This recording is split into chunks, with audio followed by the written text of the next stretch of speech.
Eu nunca imaginei que um simples cochicho atrás da porta fosse mudar minha vida para sempre. Naquela tarde, enquanto eu preparava o jantar de Natal, ouvi minha irmã dizendo aos meus pais que deixaria os 3 filhos comigo para poder aproveitar a festa em paz, e pior, eles concordaram, como se eu não tivesse importância alguma. Minha mãe ainda completou dizendo que minha presença não faria falta.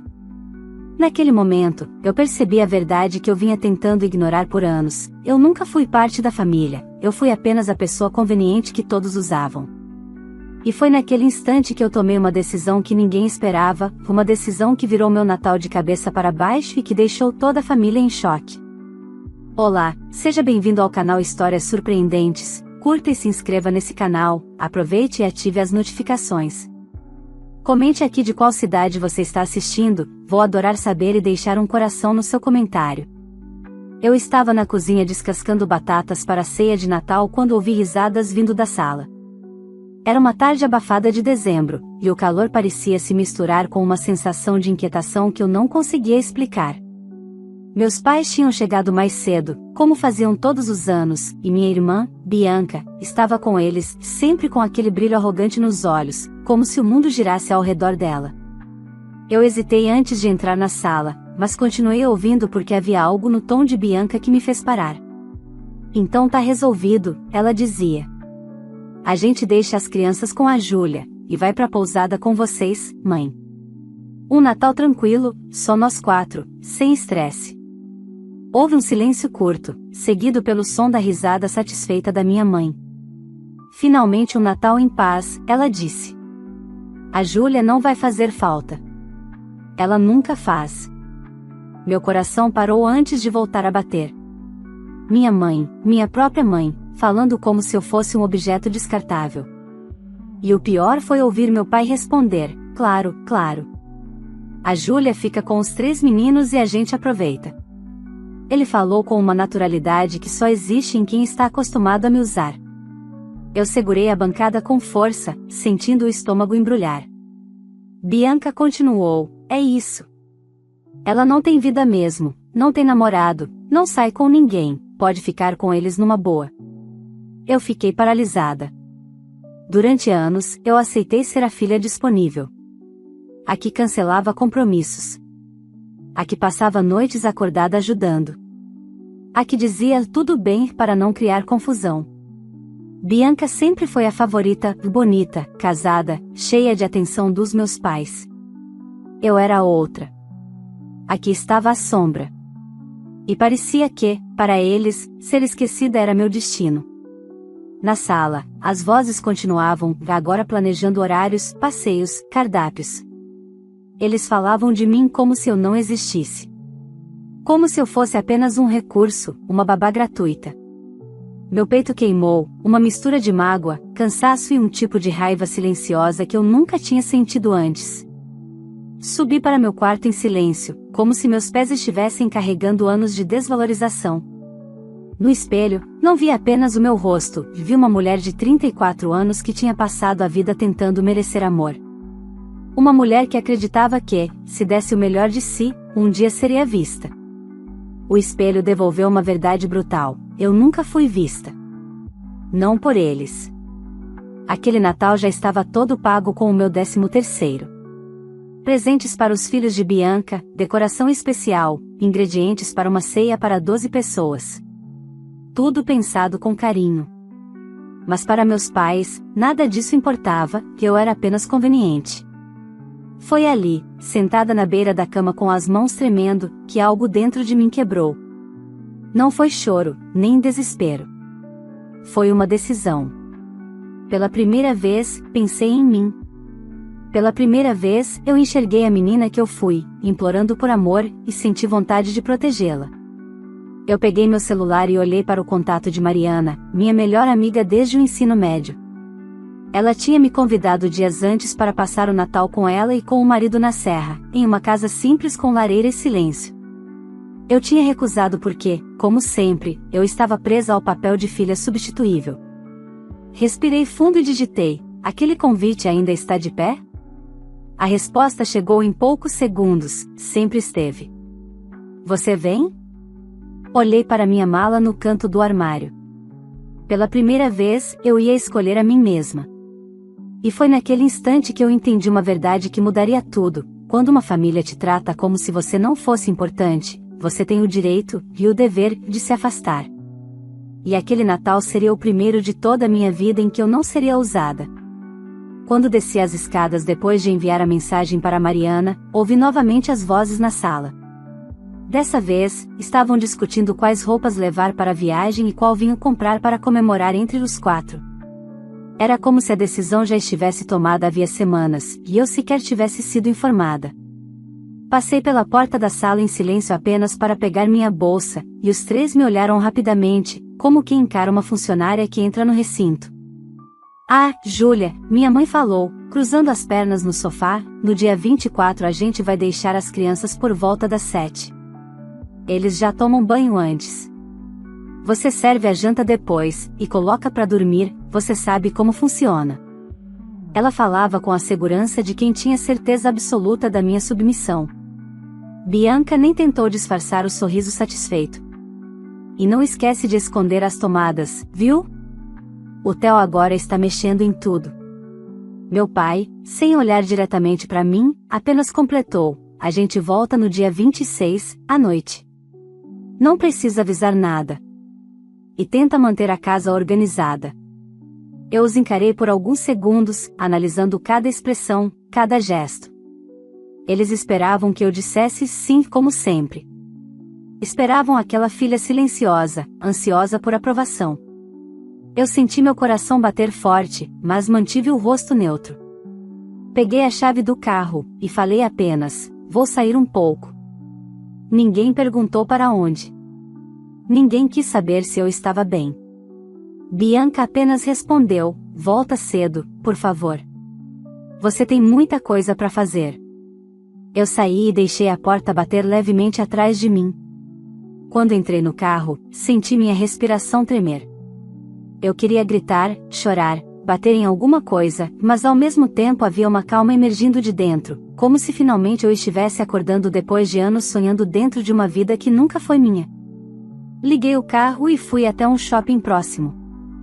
Não porque eu precisava de algo, mas porque eu precisava de ar, de espaço longe deles. Enquanto caminhava entre as vitrines, o celular vibrou. Era Mariana. Você vem mesmo?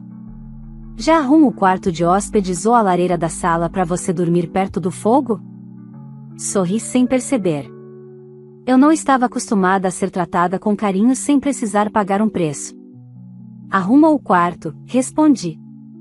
Vou amanhã. Só escrever aquilo já pareceu libertador. Voltei para casa perto das 9. Bianca já estava de camisola no sofá, com o celular na mão. Me olhou com impaciência. Você sumiu. A gente precisa alinhar as coisas do Natal. O a gente incluía meus pais, mas não incluía a mim. Sentei no outro sofá, mantendo uma distância segura, e pela primeira vez na vida eu não fiquei calada. Bianca, você avisou que eu ficaria com os seus filhos sem nem sequer perguntar se eu queria. Isso não é alinhar, e isso é mandar.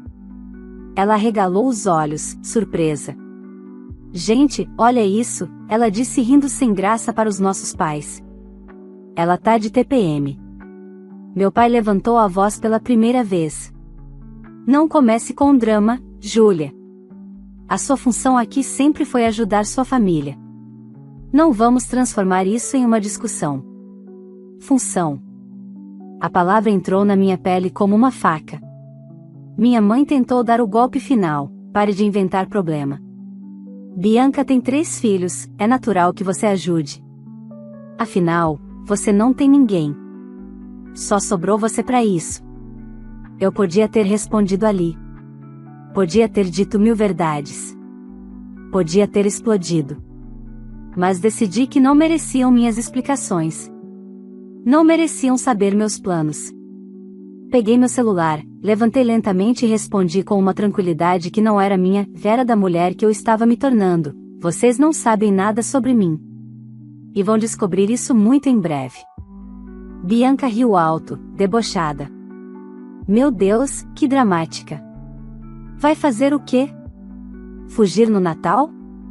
Ah, claro, até parece. Eu sorri de volta, mas o meu sorriso não era de fragilidade. Era de quem sabia um segredo precioso. Subi para o meu quarto enquanto eles continuaram falando sobre a viagem perfeita que fariam, às custas do meu sacrifício. Quando fechei a porta do quarto, sentei no chão, encostada na cama, e senti o corpo inteiro vibrar, não de medo, mas de libertação. Peguei um caderno e escrevi a primeira frase de uma nova vida: amanhã eu vou embora. E pela primeira vez, eu dormi antes da meia-noite em um 23 de dezembro, sem a sensação de estar errada por existir. Acordei antes do sol nascer no dia 24.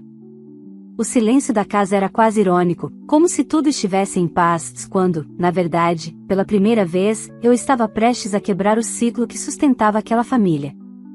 Arrumei minha mala devagar, dobrando as roupas com cuidado, não porque eu quisesse ser organizada, mas porque aquele gesto parecia simbólico. Cada peça era como um pedaço da minha vida que eu estava recolhendo de volta. Não deixei nada meu espalhado pela casa. Era como se eu estivesse limpando meus rastros, me preparando para desaparecer da vida deles, exatamente como sempre me fizeram sentir. Enquanto fechava o zíper da mala, ouvi barulhos no corredor. Minha mãe. Ela bateu de leve na porta e entrou antes que eu autorizasse. Preciso que você desligue o peru às 18 horas, ela disse, com a maior naturalidade do mundo. E vê se arruma a mesa antes das crianças chegarem. Bianca quer fotos bonitas. Ela olhou para mim como se estivesse falando com a funcionária de um buffet. Era impressionante como ela conseguia não perceber quem eu era, ou talvez percebesse, e só não se importasse. Respirei fundo. Mãe, hoje eu vou viajar. Ela me encarou por 3 segundos, depois riu. Engraçada você. Mas não inventa moda, Júlia. A gente precisa de você hoje. Não, eu respondi. Vocês querem me usar hoje. É diferente. O sorriso desapareceu do rosto dela, dando lugar à irritação. Olha, chega de drama. Você vai estragar o Natal de todo mundo com essa atitude. Bianca precisa descansar, os meninos são cansativos, e seu pai está exausto. Não sobrecarrega a gente. Sobrecarregar? Eu, que carreguei essa família nas costas por anos, estava sobrecarregando eles. Eu não queria discutir. O passado mostrou que conversar com quem não escuta é perda de tempo. Passei por ela com minha mala na mão. Ela virou o rosto, como se eu estivesse cometendo um crime. Se você sair por essa porta, não conte com a gente para nada, ela disse, gelada. Eu não respondi, porque eu já não contava com eles havia muito tempo. Desci as escadas e encontrei Bianca na sala, mexendo no celular enquanto os 3 filhos corriam ao redor dela. Ela nem ergueu os olhos. Espero que você tenha enchido a geladeira, porque eles comem bastante. Ah, e não deixe eles abrirem os presentes antes de... Ela finalmente ergueu o rosto, notando a mala. Que isso? Para onde você acha que vai? Ela perguntou, levantando do sofá. Viajar. O olhar dela virou deboche instantâneo. Você deve estar brincando. É Natal. Você sabe que a gente vai viajar com a mamãe e o papai e que eu sei exatamente, eu a interrompi. E eu não faço parte disso. Ela riu, como se eu tivesse contado uma piada. Você vai abandonar os seus sobrinhos? Os meninos te amam, Júlia. Eu sabia que eles me amavam, e meu coração doeu por isso. Mas amor não pode ser usado como algema. Eu não vou abandonar ninguém. Eu só não vou aceitar ser explorada. Bianca se aproximou, indignada. Você é ridícula. Tá querendo chamar atenção. Só porque eu estou cansada você quer fazer esse show? Não tenho obrigação de pagar pela sua exaustão, respondi com calma. Você escolheu ter filhos. Você escolheu ser mãe. Não eu. Foi quando meu pai entrou na sala. Ele olhou para nós duas e bufou. Pelo amor de Deus, Júlia. Deixa de infantilidade. Faz sua parte. Um dia Bianca vai te ajudar também. Eu sorri, mas o sorriso era amargo. Ela já teve todas as chances do mundo para isso. Você também. Meu pai estreitou os olhos. Você está nos traindo. A palavra me atingiu como um murro. Traindo? Eu? Depois de tudo que eu dei, de tudo que eu fiz, de tudo que eu engoli?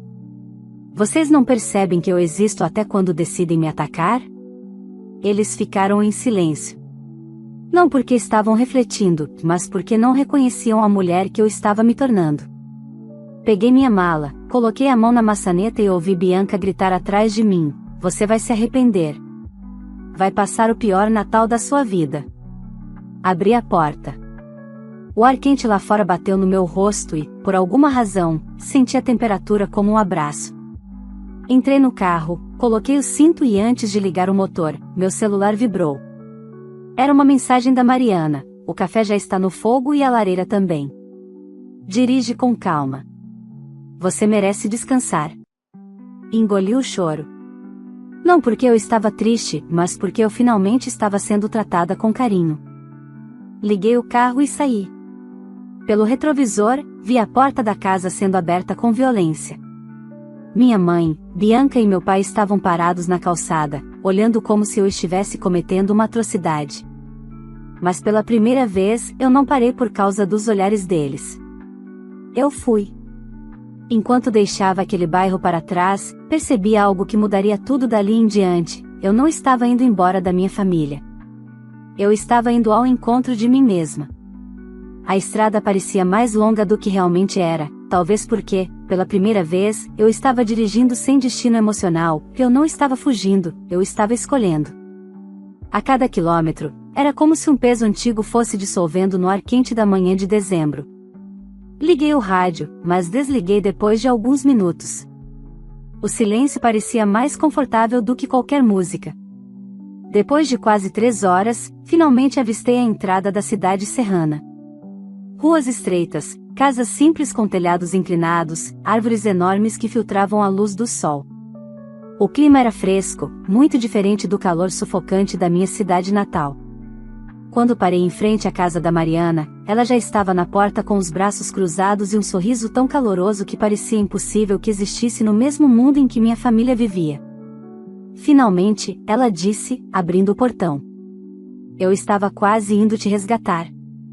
Ela me abraçou forte, e naquele abraço eu percebi o quanto fazia tempo que eu não recebia um toque que não cobrava nada em troca. Nenhuma obrigação. Nenhum julgamento. Entramos na casa, e o cheiro de pão caseiro e café recém-passado tomou conta de mim. A lareira estava acesa, uma árvore de Natal pequena e simples iluminava a sala. Mariana tinha decorado tudo com carinho, não para impressionar ninguém, mas para criar aconchego. Pode deixar a mala aí, ela disse. Você não precisa fazer nada hoje. Senta, descansa. Se quiser conversar, conversamos. Se quiser silêncio, eu também faço silêncio. Aqui ninguém exige nada de você. E essas palavras foram tão inesperadas que eu fiquei sem reação. Eu me sentei no sofá e senti meu corpo inteiro relaxar, como se tivesse passado anos tensos sem perceber. Mariana serviu o café com biscoitos caseiros e sentou ao meu lado. Não falou nada. Só ficou ali. E eu chorei, não de tristeza, mas de alívio. Era como se essa casa tivesse tirado um casco duro que eu criei em volta do meu coração. Depois de um tempo, ela perguntou: quer me contar? E eu contei. Não tudo de uma vez, mas pedaço por pedaço. Contei sobre a conversa que ouvi, sobre a forma como sempre fui tratada, sobre as frases que acumulei e nunca respondi, sobre como fiz de tudo para ser amada e nunca fui vista. Mariana ouviu com atenção, não interrompeu, não diminuiu, não tentou consertar nada. Quando terminei, ela disse apenas: eu estou muito orgulhosa de você. Orgulhosa. A palavra bateu diferente. Quase estranha. Eu nunca tinha ouvido alguém dizer isso para mim.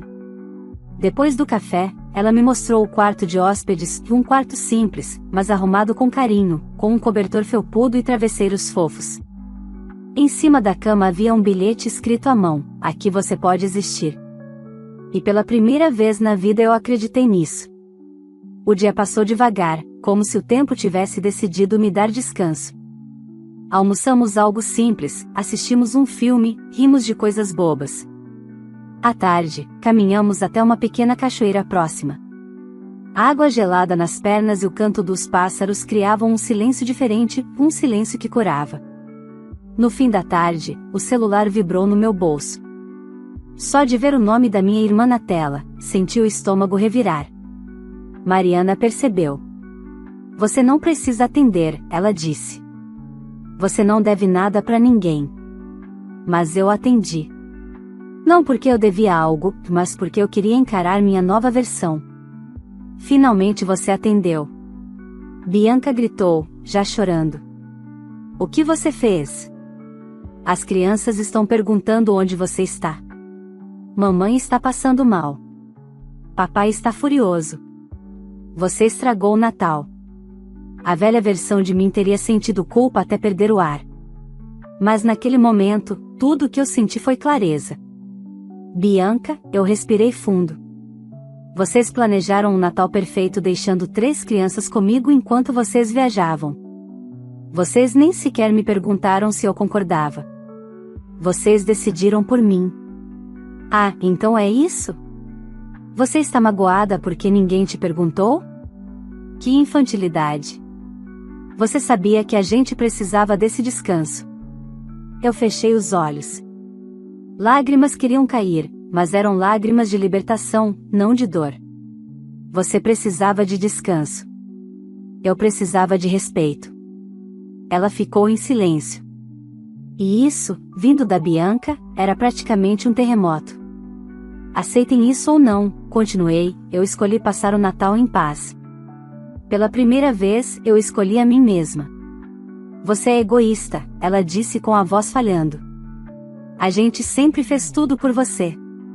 Não havia mais raiva em mim, só cansaço da mentira. Vocês nunca fizeram nada por mim. Só quando precisavam de mim. Bianca fungou do outro lado da linha. Mamãe disse que, se você sair da família assim, talvez seja melhor esquecer que você existe. Eu sorri, mas era um sorriso triste e forte ao mesmo tempo. Ela já esqueceu há muito tempo. E desliguei. No mesmo instante, uma paz profunda tomou conta do meu peito. Dói aceitar que a gente não é amado por quem deveria nos amar, mas dói muito mais continuar implorando por amor. Naquela noite, ceamos na varanda. Não teve estresse, não teve obrigação, não teve correria. Teve risada, teve carinho, teve leveza. Teve descanso. Eu dormi cedo e profunda, com o som da chuva fina contra o telhado. No dia seguinte, 25 de dezembro, acordei com uma sensação que eu não reconhecia, eu não estava preocupada com nada. Não havia chamadas perdidas, não havia pedidos, não havia expectativas. Era só eu, pela primeira vez em muitos anos. Eu não sabia o que o futuro reservava. Mas ali, naquele momento, tudo o que eu sabia era, nunca mais eu voltaria para o lugar onde me fizeram sentir pequena. Voltei para a varanda depois do café da manhã no dia 25, com uma manta nas pernas e uma xícara quente entre as mãos. Era estranho, de um jeito bom, passar o Natal sem correria, sem gritaria, sem panelas borbulhando e sem tentar agradar pessoas que nunca estavam satisfeitas. O silêncio era tão confortável que eu tinha medo de quebrá-lo. Mariana estava lendo um livro do outro lado da varanda. De vez em quando, ela me olhava com um sorriso gentil, como quem sabe exatamente o que o outro precisa sem dizer nada. Lá fora, algumas casas tocavam músicas natalinas, e eu achei engraçado perceber que, pela primeira vez, aquela data não tinha o peso emocional que teve a vida toda. Natal não era mais obrigação. Era só um dia. Por volta das 11, o meu celular vibrou sobre a mesinha. Eu o encarei como se fosse uma ameaça adormecida. Mariana levantou os olhos do livro. Você não tem que ver se não quiser. Eu sei, respondi. Mas eu queria encarar. Eu precisava encarar. Peguei o celular. Havia 38 mensagens não lidas. Um turbilhão de notificações, WhatsApp, ligações perdidas, SMS, até e-mails, nenhum deles porque queriam saber se eu estava bem, mas porque precisavam do que eu sempre entreguei sem limites. A última mensagem era do meu pai. Seja adulta. Volte. Estamos esperando. Eu respirei fundo. Eles realmente não estavam entendendo nada. Deixei o celular de lado e fui caminhar sozinha pela trilha atrás da casa. Mariana entendeu sem perguntar nada. A trilha era coberta por folhas secas e levava até um mirante improvisado com vista para o vale. Ali, com o vento fresco batendo no rosto, eu revivi mentalmente todas as versões de mim mesma que se curvaram para caber em lugares onde eu nunca fui bem-vinda. A menina que fazia de tudo para os pais notarem seu boletim de notas altas. A adolescente que desistiu do curso de teatro para não dar trabalho.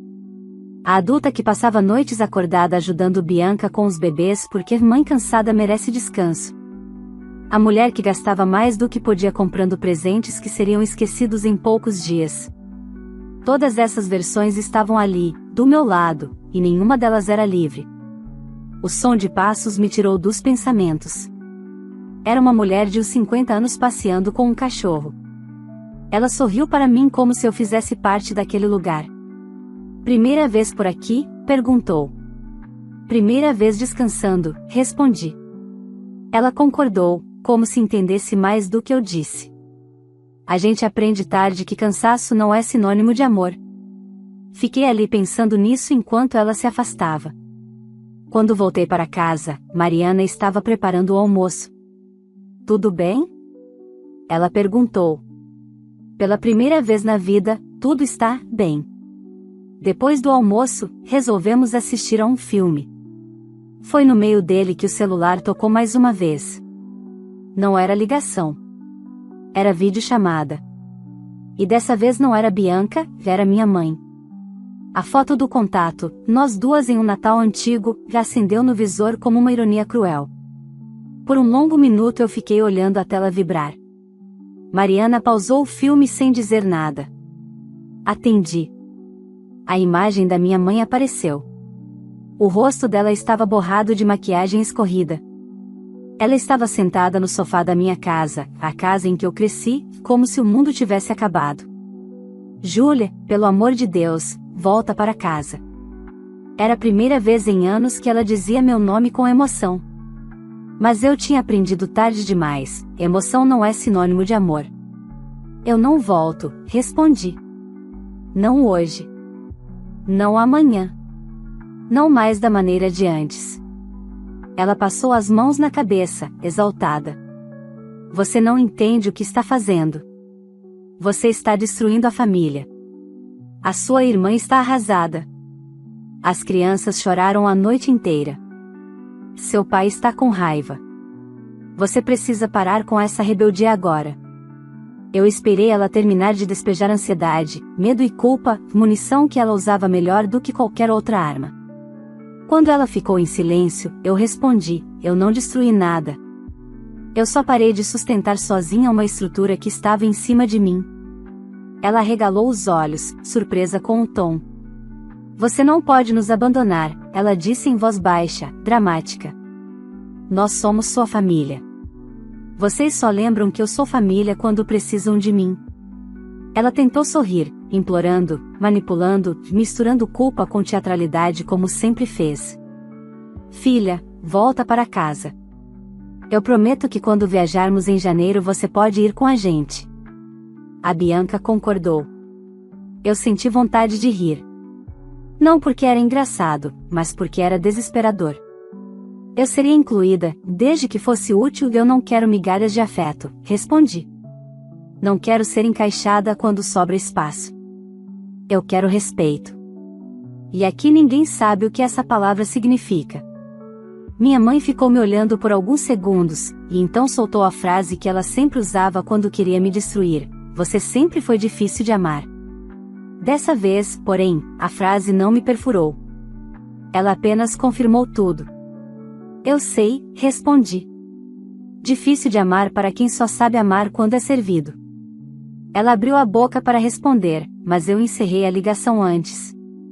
Meu coração estava disparado, mas não por arrependimento. Era o corpo reconhecendo liberdade pela primeira vez. Mariana tocou meu braço. Você está tremendo. Senta aqui. Sentei. Ela me abraçou. Eu chorei, não porque minha mãe me magoou. Eu chorei porque pela primeira vez eu estava me protegendo. Mais tarde, colocamos uma playlist tranquila e preparamos chocolate quente. O clima parecia de infância, mas de uma infância que eu nunca tive. Sem cobranças. Sem sombra de comparação. Sem favoritismo. Antes de dormir, eu escrevi no meu caderno: eu não voltei quando me pediram. E não vou voltar quando me exigirem. Só volto quando eu quiser, e talvez esse dia nunca chegue. Fechei os olhos com uma certeza que nunca tive antes: eu não era mais a filha que implorava para ser amada. Eu agora era a mulher que escolhia quem tinha o direito de ficar. Acordei no dia 26 com a luz da manhã atravessando a janela e iluminando o quarto de hóspedes como se anunciasse um novo capítulo, não da história, mas da minha vida. Era estranho pensar que, em outro cenário, eu estaria exausta, com olheiras profundas de cuidar de 3 crianças enquanto meus pais e Bianca comemoravam longe de mim. Mas ali, naquele colchão macio, com o cheiro de lenha ainda preso ao meu cabelo, eu estava inteira. Mariana me chamou para tomar café. Ela preparou tapiocas e frutas, e comemos rindo de vídeos bobos que encontramos na internet. A simplicidade daquele momento era tão preciosa que parecia luxo. No meio do café, meu celular vibrou novamente. Eu quase ignorei, mas algo em mim disse que era hora de colocar um ponto final. Peguei o aparelho. Era uma mensagem do meu pai: estamos esperando você para conversar. Não prolongue esse drama. Não houve bom dia, não houve preocupação, não houve afeto. Foi apenas mais uma ordem. Eu deixei o celular virado para baixo e respirei fundo. Mariana me analisou em silêncio. Você vai responder? Não agora, respondi. Hoje eu quero viver o meu dia. E eu vivi. Caminhamos até uma feirinha local, conversamos com artesãos, comemos pastel na praça, tiramos fotos fazendo caretas. Pela primeira vez em muito tempo, senti que existia fora do papel de filha rejeitada. Eu era apenas eu. No fim da tarde, sentamos na grama perto de um lago. Crianças brincavam, casais conversavam, cachorros corriam soltos. Era um cenário comum para qualquer pessoa, mas para mim, era revolucionário. Eu estava participando da vida, e não apenas sobrevivendo a ela. Vai ser difícil quando você voltar, Mariana disse, mexendo na grama. Eles vão tentar puxar você de volta para o papel de antes. Eu sei, respondi. Mas agora eu sei quem eu sou sem eles. Ela sorriu. Isso é tudo. Voltamos para casa quando a temperatura começou a cair. Depois do jantar, enquanto lavava uma xícara, eu me surpreendi pensando que talvez eu não precisasse sair dali no dia seguinte. Talvez eu pudesse ficar mais um dia, ou 2, ou uma semana. Mas não era sobre fugir, era sobre não ter mais medo de voltar. Subi para o quarto, deitei e peguei meu caderno. Eu escrevia quando uma chamada de vídeo entrou na tela, de novo. Minha irmã. Eu recusei. Instantes depois, outra chamada, dessa vez do meu pai. Recusei também. Na terceira tentativa, veio uma ligação de áudio da minha mãe. Eu atendi. Não porque eles mereciam, mas porque eu merecia encerrar. Júlia, você já fez o suficiente, minha mãe disse, exausta. Volta para casa. Vamos conversar como adultos. Não havia raiva na voz dela dessa vez. Havia medo. Medo de perder a escrava emocional da família. Eu volto amanhã, respondi. Mas não para recomeçar. Para terminar. Minha mãe ficou muda. Pela primeira vez na vida, ela não tinha resposta. Desliguei e dormi profundamente. No dia 27, arrumei a mala com calma. Antes de sair, Mariana me abraçou com força. Lembra do que você aprendeu aqui? Lembro. Lembro todos os dias. A viagem de volta não teve choro, nem hesitação. Quando estacionei diante da casa dos meus pais, senti que eu não estava ali como filha, estava ali como mulher. Toquei a campainha. Meu pai abriu a porta com um senho franzido, como sempre. Minha mãe estava sentada no sofá, Bianca ao lado, com os olhos vermelhos de tanto chorar. Os três me olharam como se esperassem uma explosão, um pedido de perdão ou até uma cena dramática. Mas eu só sentei na poltrona e esperei. Meu pai começou: "Você exagerou. Fez todo mundo sofrer. Agora precisamos resolver isso." Eu não reagi. Deixei ele despejar tudo. "Você envergonhou a família", ele continuou. "Fez Bianca passar vergonha. As crianças ficaram desesperadas. Sua mãe ficou doente." Quando ele terminou, minha mãe entrou na discussão. "Você sempre foi difícil. Mas agora passou dos limites. A Bianca estava contando com você." Bianca limpou as lágrimas. "Eu sou mãe de 3 crianças, você sabe como é difícil. Você é egoísta por não ajudar." Eu respirei fundo. "Então vamos deixar algo claro", comecei. "Vocês sempre contaram comigo porque era conveniente. Nunca importou se eu estava cansada, doente, triste, ocupada. Nunca importou quem eu era. Só importava o que eu servia." Meu pai bufou, impaciente. "E agora? Vai abandonar sua família?" "Não", respondi calmamente. "Eu estou deixando de ser abandonada." O silêncio foi absoluto. Eu não sou babá. Eu não sou reserva emocional. Eu não sou apoio financeiro. Eu não sou substituta da mãe perfeita. Eu sou uma pessoa. E só vou estar onde eu for respeitada. Bianca chorou, como se as lágrimas resolvessem tudo. "Júlia, eu preciso de você." "Não", respondi. "Você precisa aprender a assumir sua própria vida." Minha mãe bateu na mesa. "Então é isso? Você acha que está acima da família?" "Não", eu disse. "Eu só parei de estar abaixo." Levantei-me. Peguei a mala. E finalizei: "Se um dia vocês quiserem me procurar para uma conversa adulta, sem gritos, sem pedidos, sem obrigações e com respeito, eu vou estar viva. Mas eu não vou ficar esperando. Nem correndo atrás. E não vou aceitar migalhas." Minha mãe tentou me agarrar pelo braço. "Você está quebrando nossa família."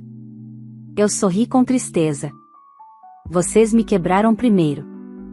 E eu saí. Ninguém correu atrás. Ninguém me chamou pelo nome. A verdade é que eles sempre esperaram que eu voltaria rastejando.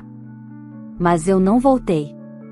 Na calçada, eu senti algo que nunca tinha sentido antes: pertencimento, não àquela família, mas a mim. Entrei no carro, fechei os olhos e respirei fundo. Eu não tinha ganhado paz. Eu não tinha ganhado irmã. Mas eu tinha ganhado a mim. E, pela primeira vez na vida, isso era o suficiente. Se você acompanhou essa história até aqui, eu quero saber a sua opinião sincera.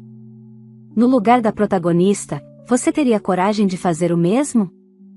Você teria a força de se afastar de pessoas que só lembram da sua existência quando precisam de algo? Ou tentaria continuar ali esperando que um dia elas mudassem?